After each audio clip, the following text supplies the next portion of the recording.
Hello everyone, welcome back to our channel future study. तो guys, आपने political science जो आपका डिसिप्लिन सब्जेक्ट है सेमेस्टर 5th के बीए प्रोग्राम के प्रशासन और लोक नीति तथ्य और सिद्धांत, इसके क्वेश्चन विद आंसर आपको इस वीडियो में इंपॉर्टेंट कराने जा रहे हैं, जिसमें कि क्लासेस आपकी कौन 7 बनने जा रही है। इससे पहले की 6 क्लासेस हमने करा दी है, नहीं देखा तो देख लीजिएगा, लिंक आपको डिस्क्रिप्शन बॉक्स में मिल जाएगा सभी वीडियो का। अगर किसी स्टूडेंट को इस पीडीएफ को परचेज करना है तो आप व्हाट्सअप नंबर पर मैसेज कर सकते हैं। आपको 50 रुपये में पूरी पीडीएफ सेंड कर दी जाएगी, जिसमें most important 20 question with answer है। ठीक है गाइस, और इसी में से आपके पेपर में 10 क्वेश्चन आते हैं, जिसमें से आपको 5 क्वेश्चन अटेंड करने होते हैं। तो इंपॉर्टेंट क्वेश्चन यहाँ पर सभी यूनिट के सभी चैप्टर के आपके क्वेश्चन विद आंसर को देखने को मिल जाएगा। ठीक है, तो सबसे पहले देखिए, जो आपकी यूनिट फर्स्ट है, इसमें क्वेश्चन जो बनते हैं इनके आंसर हमने कंप्लीट करा चुके हैं इसकी पहले वीडियो में। जो इस वीडियो में हम क्वेश्चन कराने जाते हैं वही दिखाते हैं, आंसर देख सकते हैं, सब पॉइंट वाले हैं।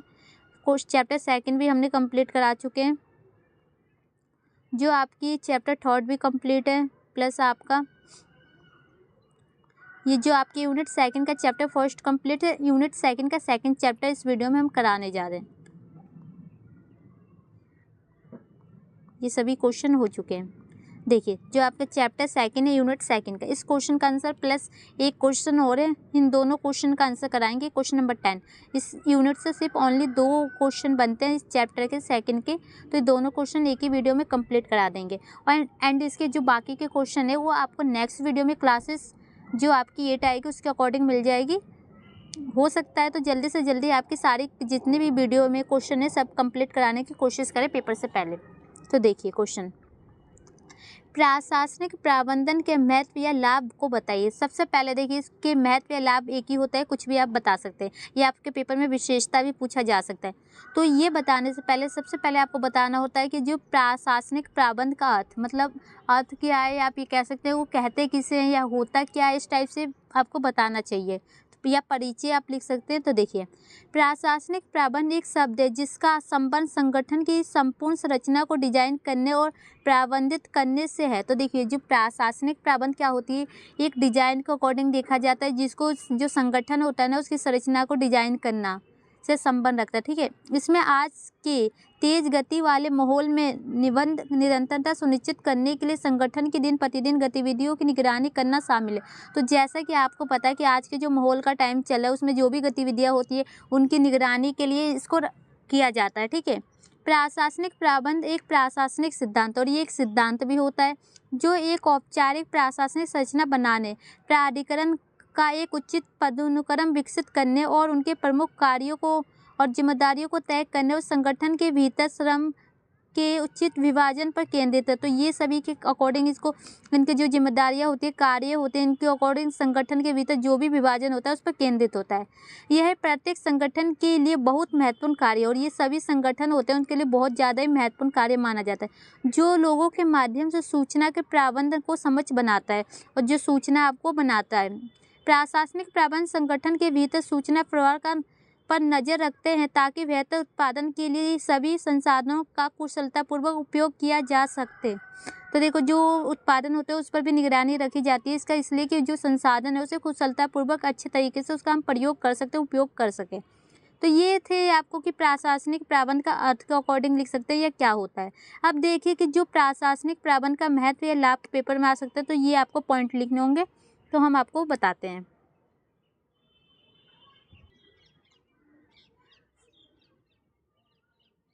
फर्स्ट पॉइंट है जो आपका स्वास्थ्य वित्तीय स्थिति। व्यावसायिक संगठन के वित्तीय मामलों के प्रबंधन में प्रशासनिक प्रबंधन की कुशल भूमिका होती है। ये एक प्रबंध रणनीति है जो सभी खर्चे को निर्धारित बजट के भीतर बनाए रखने पर केंद्रित है। यह कंपनी के सभी वित्तीय की निगरानी करता है और ये सुनिश्चित करता है कि पैसे की बर्बादी ना हो, जो एक स्वस्थ वित्तीय स्थिति बनाए रखने में मदद करता है। तो देखिए, पहला हेडिंग आपको इसी टाइप से पेपर में डालना होगा, स्वस्थ वित्तीय स्थिति, ब्लैक कलर से और ब्लू से एक्सप्लेन कीजिएगा। तो देखिए, ये क्या होता है, जो ये एक व्यवसायिक संगठन के अकॉर्डिंग देखता है, जो वित्तीय के मामले मतलब पैसे का जो लेन देन कुशल होता है ना, उसकी भूमिका के अकॉर्डिंग देखा जाता है कि जो खर्चे का बजट तैयार किया जाता है, अपने खर्चे उसके अकॉर्डिंग ही तैयार उसमें खर्चे किए जाते हैं और पैसों की बर्बादी नहीं करना चाहिए, और इसीलिए एक स्वस्थ वित्तीय स्थिति में मदद मिलती है। ठीक है, इसके बाद देखिए, उच्च उत्पादकता।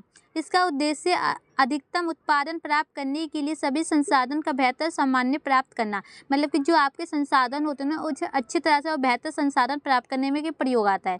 प्रशासनिक प्रबंधन का सिद्धांत टीमों के सदस्यों को उनकी क्षमताओं के अनुसार उनके कार्य से मिलता है। तो जो प्रशासनिक प्रबंधन होते हैं उनके सिद्धांतों को सदस्यों की उनकी क्षमता होती है ना, उनके अकॉर्डिंग वो अपने कार्य मिलकर करते हैं, ठीक है, जिससे तेजी से परिणाम और उच्च उत्पादकता प्राप्त होती है। और जो सभी मिलकर करेंगे तो उससे तेजी से जो उनके परिणाम भी प्राप्त होंगे और अच्छी उत्पादन भी आपको प्राप्त होगी, उच्च, ठीक है, उत्पादक। अब देखिए थर्ड पॉइंट है लक्ष्य प्राप्त करने में सुविधा, मतलब कि जो भी आपका डिसीजन होता है कि हमें ये चीज़ प्राप्त करनी है उसको अकॉर्डिंग देखिए। प्रबंधन की यह कुशल रणनीति कंपनी के प्राथमिक लक्ष्यों को पूरा करने में सहायक करती है। प्रत्येक नीति व्यवसाय परियोजनाओं के गहन विश्लेषण के बाद तैयार की जाती है, जिससे बेहतर कार्रवाई और वांछित लक्ष्यों की आसान प्राप्ति होती है। तो देखो मतलब कोई भी कार्य है उसको करने के लिए सबसे पहले आपको योजना, कुशल योजना रणनीति होनी चाहिए कि हमें ये कार्य करना है। उसके लिए व्यवसाय परियोजना का विश्लेषण तैयार करते हैं, आपकी कैसे कर सकते हैं उनके लिए आसान होती है, ठीक है। 4 डेटा आधारित निर्णय, मतलब कि जो भी आपके डॉक्यूमेंट के अकॉर्डिंग आप निर्णय लेते हैं उसको अकॉर्डिंग। प्रशासनिक प्रबंधन सिद्धांत संगठन की निर्णय लेने की प्रक्रिया में किसी भी धारणा या सनक के आधार से बचता है। सभी निर्णय संगठन के अतीत और वर्तमान गतिविधियों और भविष्य की भावनाओं से संबोधित एकात्मिक जानकारी के आधार पर किए जाते हैं। तो देखिए यहाँ पर डेटा के अकॉर्डिंग, मतलब कि जो प्रशासनिक प्रबंध है इसमें ना देखो आपके अभी के लेके देखिए अतीत मतलब भूतकाल, भविष्यकाल, वर्तमान काल, तीनों को लेके ना इनकी जो संभावना होती है इनके अकॉर्डिंग जो जानकारी प्राप्त होती है उन्हीं के आधार पर ये आपको किया जाता है। इसका 5 पॉइंट है कर्मचारियों और ग्राहकों की संतुष्टि के आधार, मतलब कि देखो कर्मचारी लोग हो गए प्लस जो कस्टमर होते हैं, किसी चीज़ को हमें ख़रीदना है तो उसको अकॉर्डिंग उनको क्या क्या चीज़ें प्राप्त होनी चाहिए, क्या क्या हमें उसको कहना चाहिए। देखिए यह कर्मचारी और उनके कौशल के अनुसार उचित रूप से कम करके उनके संतुष्टि के स्तर को बढ़ाने में मदद करता है। कर्मचारी अपनी भूमिका के प्रति प्रेरित होते हैं, जिससे उनके प्रदर्शन और समग्र गुणवत्ता में सुधार होता है, जिससे ग्राहकों की देखो अगर कर्मचारी है जो वो अच्छी तरह से अपने काम करेगा, जो उसकी भूमिका है वो करेगा और जो भी वो अपना बना रहा है उसमें वो अच्छी तरह से अपना योगदान देगा, तो जो कस्टमर होते हैं तो वो उसको खरीदेंगे तो वो खुश होंगे, संतुष्ट होंगे। तो यही इसमें बताया जा रहा है, ठीक है। तो ये कुछ पॉइंट थे 5 इसकी जो लाभ के या कह सकते हैं या महत्व के कह सकते हैं आप। अब देखिए आपका जो नेक्स्ट क्वेश्चन बनता है इसी में क्वेश्चन नंबर 10 है। इस उपगम के सिद्धांत द्वारा निर्धारित प्रशासनिक प्रबंधन उपगम के सिद्धांत की विस्तृत व्याख्या कीजिए या चर्चा कीजिए, ठीक है। तो ये क्वेश्चन है, इस क्वेश्चन का आंसर भी आपको इसी में करा दे रहे हैं। इससे पहले हमने एक क्वेश्चन कंप्लीट करा दिया। 2 क्वेश्चन लेंगे ना, जिससे ये होगा कि जो आपका सिलेबस है, आपका क्वेश्चन है, ये सब जल्दी खत्म होंगे। तो देखिए प्रशासनिक प्रबंधन के सिद्धांत, तो इसके सिद्धांत तो यहाँ पर कुछ पॉइंट लिखिए। तो देखिए इनके अनुसार इनके जो 14 सिद्धांत बताए गए तो एक एक करके हम देखेंगे। तो देखिए कितने टोटल हमने लिख रखा है, टोटल हमने 40 सिद्धांत लिख रखा है, ठीक है। तो ये एक्सप्लेन कर देते हैं आपको एक बार। तो यहाँ से देखिए कार्य का विभाजन, इसका अर्थ है कि संगठन के विभिन्न विभागों में व्यक्तियों के बीच कार्यों को विभाजन करना। तो देखो जो भी आपके कार्य होते हैं उसको अलग अलग जो व्यक्ति होते हैं संगठन में उन सभी में बंटवारा कर देते हैं सेम। कार्यों का विभाजन लोगों के कौशल के अनुसार किया जाता है और देखो विभाजन उसी अकॉर्डिंग करेंगे कितना व्यक्ति उस काम को करने में समक्ष है, उनके कौशल को देखते हुए करेंगे, जिससे विशेषज्ञ प्राप्त होती है। विशेषज्ञ समग्र दक्षता को बढ़ाने में मदद करती है, जिसके परिणामस्वरूप कंपनी की लाभप्रदता और उत्पादकता बढ़ती है। देखो इससे ये होगा कि अगर हम सही तरीके से किसी भी चीज़ को बांटेंगे तो उसका ये होगा कि उसको हमें लाभ प्राप्त होगा, प्लस जो उत्पादक होते हैं वो कंपनी की बढ़ती है, ठीक है। इसके बाद देखिए सेकंड पॉइंट इसका प्राधिकरण। तो इनके अनुसार देखिए प्रभावित कामकाज के लिए प्राधिकरण शक्ति और जिम्मेदारी कर्तव्यों के बीच उचित संतुलन बनाए रखना आवश्यक है। तो मतलब कि देखो एक अच्छे तरीके से आप इसे करने के लिए ना आपको शक्ति संतुलन होता है, जो कर्तव्य होता है उसको संतुलित बनाए रखना बहुत ही जरूरी है। प्राध्यापकों को अपनी जिम्मेदारियों के संदर्भ में आदेश देने का अधिकार दिया जाना चाहिए। यदि प्रबंधक के पास जिम्मेदारी से अधिक अधिकार है तो वे अपनी शक्तियों का दुरुपयोग कर सकता है। दूसरी ओर अत्यधिक जिम्मेदारी की स्थिति में प्रबंधक निराश हो सकते हैं। तो देखो उनके मतलब ये कहा जा रहा है जो कि वहाँ के कर्मचारी लोग होते हैं उनको उतनी जिम्मेदारी देनी चाहिए जितने कि उसके अधिकार है वो कर सकते हैं। अगर उन्हें ज़्यादा दोगे तो वो कर नहीं पाएंगे, वो निराशा महसूस करेंगे। अगर उनके अधिकार से ज़्यादा तुम उन्हें छूट दोगे तो वो अपने शक्तियों का दुरुपयोग करेंगे, तो इससे भी आपको घाटा ही होता है। इसका थर्ड पॉइंट है अनुशासन, अनुशासन का अर्थ है संगठन को चलाने वाले नियम और विनियमों का सम्मान करना और उनका पालन करना। मतलब कि कोई भी काम को आप करना चाहते हैं, कोई भी फैक्ट्री चलाना चाहते हैं, तो सबसे पहले वहाँ पर अनुशासन के होने चाहिए, जो आपके नियम कानून होने चाहिए, सभी का सम्मान और पालन भी किया जाना चाहिए। इन नियमों का सख्ती से पालन करना चाहिए और इन्हें तोड़ना नहीं चाहिए। इनका पालन करना चाहिए प्लस तोड़ना भी नहीं चाहिए। सिर्फ 2 प्रकार के हो सकते हैं, ये 2 प्रकार के भी हो सकते हैं, आत्म अनुशासन और लागू अनुशासन। अनुशासन बनाए रखने के लिए निष्पक्ष निर्णय और उचित परिप्रेक्ष्य की आवश्यकता होती है। तो इसके अकॉर्डिंग ये आपको अपने अनुशासन के अकॉर्डिंग कार्य करते हैं, इनके लिए बनाने बहुत ही ज़रूरी मानते हैं। ठीक है, इसका 4 पॉइंट देखिए, आदेश की एकता। आदेश की एकता बनती है कि प्रत्येक कर्मचारी को केवल एक नियोक्ता के प्रति जवाबदेही होना चाहिए, एक अधीनस्थ को आदेश प्राप्त करना चाहिए और केवल एक वरिष्ठ को रिपोर्ट करना चाहिए। दोहरी अधीनता से बचना चाहिए क्योंकि इससे प्रबंधकों के कामकाज में विभिन्न कठिनाइयां पैदा होती है।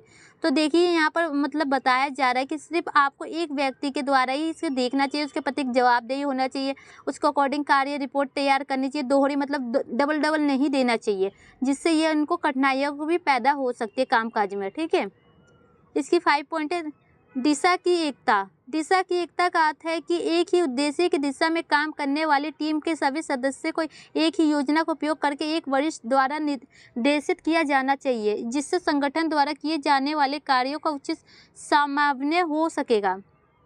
मतलब कि देखो, कोई भी काम को हम एक तरीके से ही करना चाहिए, उसके लिए एक ही हमें टीम बनानी चाहिए, प्लस एक ही सदस्य द्वारा उसकी पूरी देखभाल करनी चाहिए। जो भी वरिष्ठ मतलब ऊंचा है उसके अकॉर्डिंग उनके द्वारा निर्देश किया जाना चाहिए, जिससे ये होगा संगठन अच्छे कार्य कर सकेंगे। ठीक है, इसका 6 पॉइंट है, व्यक्तिगत हितों के सम्मान्य।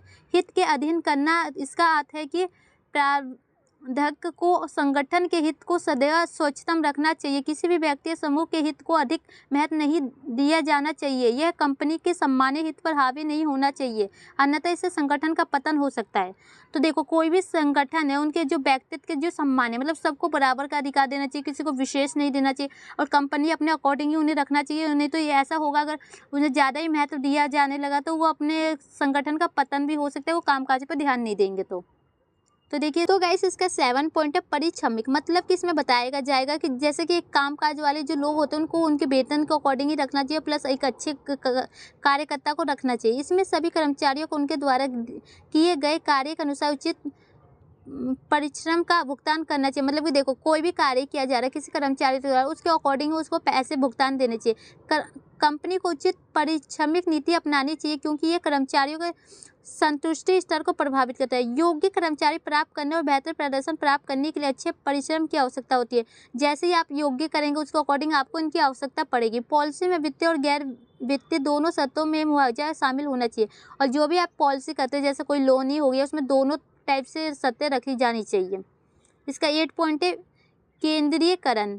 ये प्रबंधन के विभिन्न स्तरों पर प्राधिकार के वितरण से संबंधित है और कहता है कि प्राधिकार विभाजन में एक उचित संतुलन बनाया जाएगा। विकेंद्रीकरण में निर्णय लेने का अधिकार केवल उच्च स्तर के प्रबंधक के पास होता है और अधीनस्थों के निर्णय लेने में कोई भूमिका नहीं होती, जबकि विकेंद्रीकरण में अधीनस्थों को भी निर्णय लेने भाग लेने का कुछ अधिकार होता है। संगठन को सुचारू कामकाज के लिए केंद्रीकरण और विकेंद्रीकरण की डिग्री के बीच में उचित संतुलन बनाए रखना आवश्यक है। तो देखो, इसका मतलब है कि जो केंद्रीय विकेंद्रीकरण मतलब कि कोई भी कार्य को करने के लिए उसका बंटवारा भी होना चाहिए और उनके जो उच्च स्तर पर जो प्रबंध होते हैं उनको अकॉर्डिंग भूमिका होनी चाहिए, उनको देखना चाहिए और संतुलन भी बनाए रखना चाहिए दोनों की डिग्रियों में। इसका नेक्स्ट पॉइंट है 9, देखिए, स्केलर चेन। किसी कंपनी के अधिकारी जिम्मेदारी और संचार की एक औपचारिक रेखा है। इसे आदेश की श्रृंखला भी कहा जाता है, जो संगठन के भीतर शीर्ष स्तर से नीचे तक प्राधिकरण के पदानुक्रम और वरिष्ठ अधीनस्थ के संबंधों का वर्णन करता है। ये बताता है कि संगठन में कौन सा व्यक्ति कहाँ खड़ा है। मतलब उनके कामकाज के अकॉर्डिंग जो भी व्यक्ति होगा उसके अकॉर्डिंग ही बताता है कि संगठन है जो उनके काम के अकॉर्डिंग कि कहाँ कौन व्यक्ति है। आदेश संगठन में हर चीज़ सही स्थान पर, सही क्रम और सही समय पर होनी चाहिए। समुचित कार्य के लिए सभी सामग्रियाँ और लोगों का उचित क्रम आवश्यक है। यह सुनिश्चित किया जाना चाहिए कि कार्य वातावरण सुरक्षित, स्वच्छ और साफ सुथरा हो। मतलब कि आपको आदेश देना चाहिए कि कोई भी व्यक्ति को कि आप इस कार्य को कीजिए, इस समय के अकॉर्डिंग कीजिए और ये साफ सुथरा कार्य और अच्छी होनी चाहिए, साफ सुथरी वातावरण के अकॉर्डिंग सुरक्षित होना चाहिए। इसका 11 पॉइंट है समानता। समानता निष्पक्षता और दयालुता का मिश्रण। इसका मतलब यह है कि एक नियोक्ताओं को अपने सभी कर्मचारियों के प्रति समान तरीके से व्यवहार करना चाहिए और सम्मान न्याय दिखाना चाहिए। इससे संगठन में कार्यरत कर्मचारियों में निष्ठा की भावना विकसित होगी। मतलब कि जो सभी के साथ समानता का व्यवहार करना चाहिए। इसका पॉइंट का मतलब यही है। कार्मिकों के कार्यालय की स्थिति। कर्मचारियों को नौकरी की सुरक्षा और विभिन्न करियर सुधार कार्यक्रम प्रदान किए जाने चाहिए जो उनकी उत्पादकता को बढ़ाते हैं। उन्हें अपना काम निपटाने के लिए उचित समय दिया जाना चाहिए। उनको अस्थिति में उनकी कार्य क्षमता कम हो जाएगी। तो देखो, उनको अपने समय के अकॉर्डिंग उनको कार्य देना चाहिए, उनके करियर के अकॉर्डिंग भी सुधार करना चाहिए, कार्यक्रम करना चाहिए, ये बताया जा रहा है। और इसका 13 पॉइंट आप देखिए। पहले प्रत्येक कर्मचारी को योजना को विकसित करने और कार्यान्वित करने के लिए उचित स्वतंत्रता दी जानी चाहिए। सभी कर्मचारियों को एक पहल के लिए प्रोत्साहित किया जाना चाहिए क्योंकि इससे उन्हें संतुष्टि मिलती है, जिससे कंपनी को सफलता मिलती है। तो जो कर्मचारी होते हैं उनके जो योजना विकसित करने का भी मौका देना चाहिए, स्वतंत्र रूप से उनको अपने कार्य करने चाहिए, जिससे ये होगा कि वो कंपनी को आगे बढ़ाएंगे।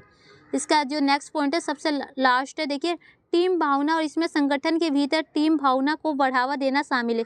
इससे कंपनी में काम करने वाले कर्मचारी के बीच एकता, सद्भाव, सहयोग और बढ़ावा मिलेगा। तो मतलब इसके अकॉर्डिंग देखा जाए, जो कर्मचारी होते हैं कंपनी में लोग काम करते हैं, उनका जो भी आपकी एकता भावना और सहयोग की भावना इससे विकसित होती है।